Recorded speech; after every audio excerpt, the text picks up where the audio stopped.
And it goes just a little something like this. When I walked in, it was packed. And what do you think I saw? What do you think I saw? What did you see? Exactly what I thought I was going to see. What? 80 women sitting alone. No men in sight. None.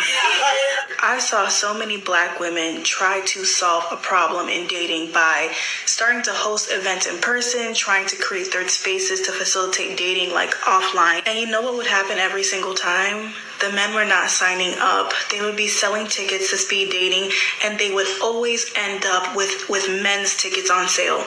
Always, because they weren't buying any. Just the other day, a big account that I follow for black creatives did like this cute Cupid thing where they were like, hey, send us a profile about yourself and we would love to post it and like play matchmaker. Sounds like a cute idea, right? Not one single man sent their profile in.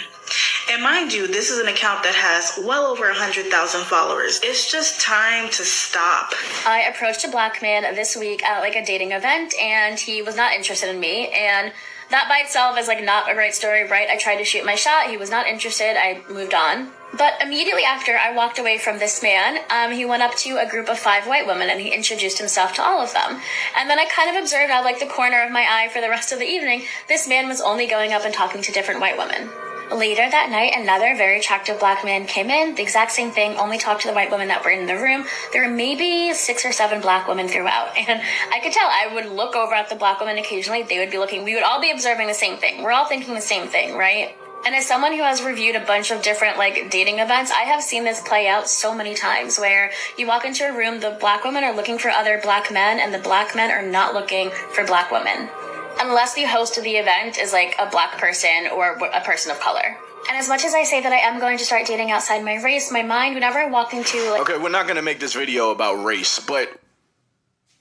Okay, shout out to Ty Buggy Podcast. You can check him out on YouTube. Let me clear my throat. Okay, let me talk about how to fix this problem and some social issues.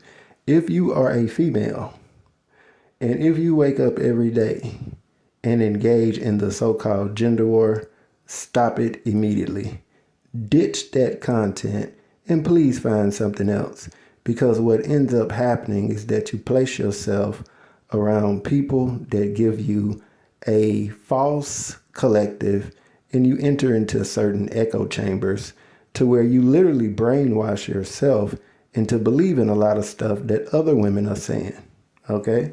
So stay out of the gender war. I have not looked at one episode of Pop the Balloon. And there's other people that come among us that feed off that too. So stay away from the gender war. Okay, I have a friend. He's a very lonely guy. I think he dated a girl in junior high. And he's like 31 right now. He dated a female when he was 26 for about 3 months. She came from a very strict family, you know. And once her daddy found out that he didn't come from a 2-parent household, her daddy ended that relationship, even though she was 22 years old. She just came from a strict family like that. But one day I was hanging out with him, right?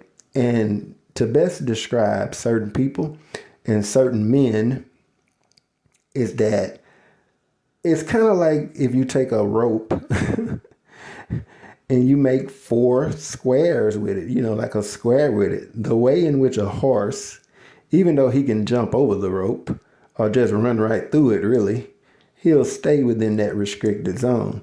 And a lot of dudes, he might give himself an honest look. And he might say, hey, I'm about a 6.5. And just like that horse, he'll stay within a certain zone. You understand? And it'll be like he'll go down to 5 or maybe 4. But he'll only maybe go up to about 7 or 7.5. I'm talking about looks on a scale of 1 to 10. He is Mr. Stay within his zone. And I'm going to keep it real with you. Overwhelmingly, most men are like that. But there's something else. There's the second half of what he said that's more revealing. He said, how is it that these dudes out here, a lot of them, about himself, he said, they don't look no better than me. but they be with dimes and they be with nines and they be with fine ass girls and shit. And, you know, he was looking at this one girl and, you know, she had some nice legs and some breasts, but, you know, she had what was that? Like a white weave, white. It had some purple and red streaks in it, you know, and some big old exotic eyelashes with glitter all on her eyelashes and some bright lipstick. And I asked him, do you consider that a dime? And he say, well, she's around about a 9, you know. He said she's close. And I said, you know, you messed up in the head because your perception of women is weave, makeup, lipstick, eyelashes, and all of that stuff. That guy who's dating her, he sees her for the actual woman that she is. So one thing that I've always said is go natural at these type of events. Go natural. You will draw the man that's more like who's attracted to you for what you are, but not just that.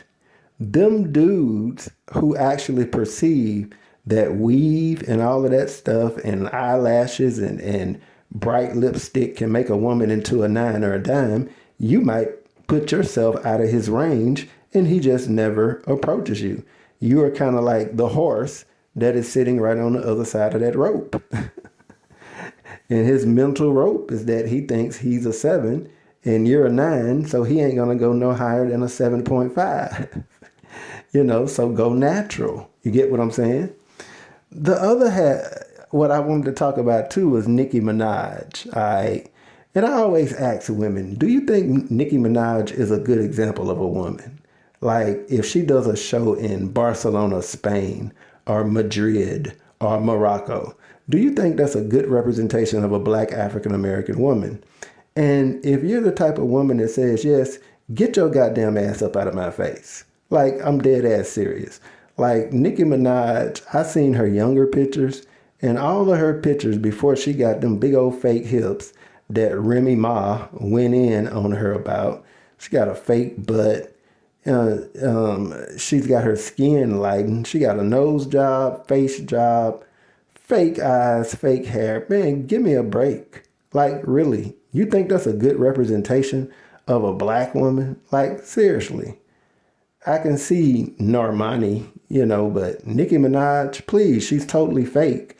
And if you actually are going to present that much of a fakeness to the world, the only thing I can tell you is that this AI technology is catching up quick, and that the images that you see before you, you know, these things will be able to talk, all right, and relate.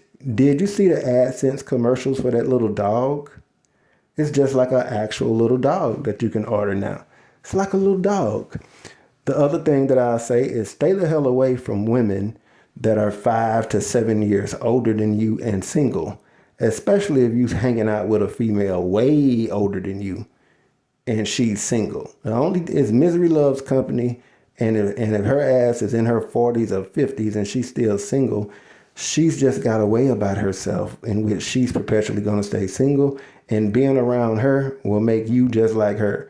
And she's going to probably encourage you to be just like her and convince you that every damn man is no good. Girl, he this, girl, he that.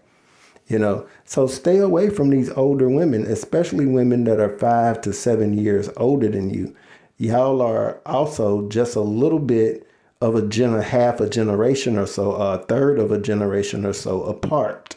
You get what I'm saying? And let go of this white girl vocabulary.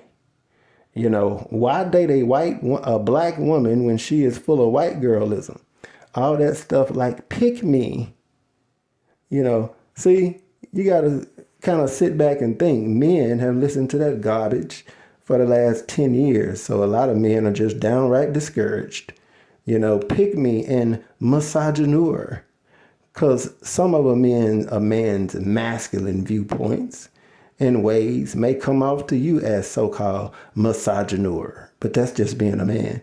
And you wouldn't even think of that if you wasn't sitting up with some white girl vocabulary. Pick me, misogynoir.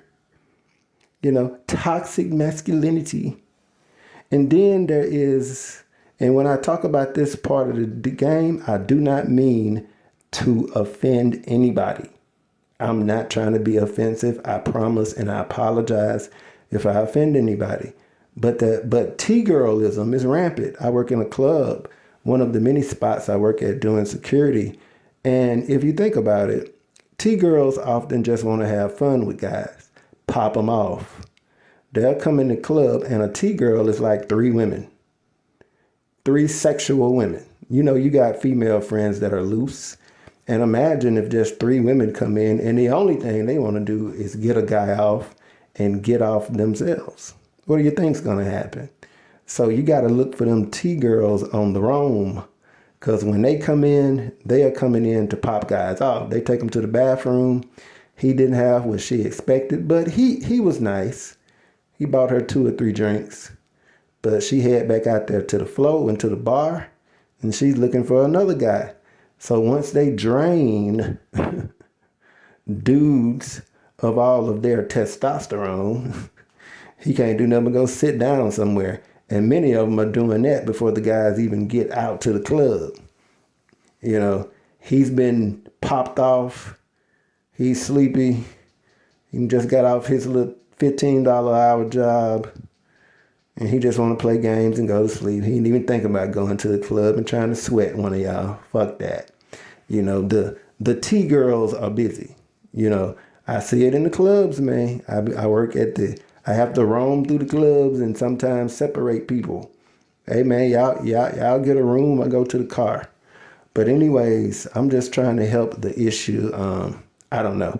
Maybe things will get better and the dating scene will probably improve, but it's going to be rough and difficult at this day and age. Thanks for listening. I'm out.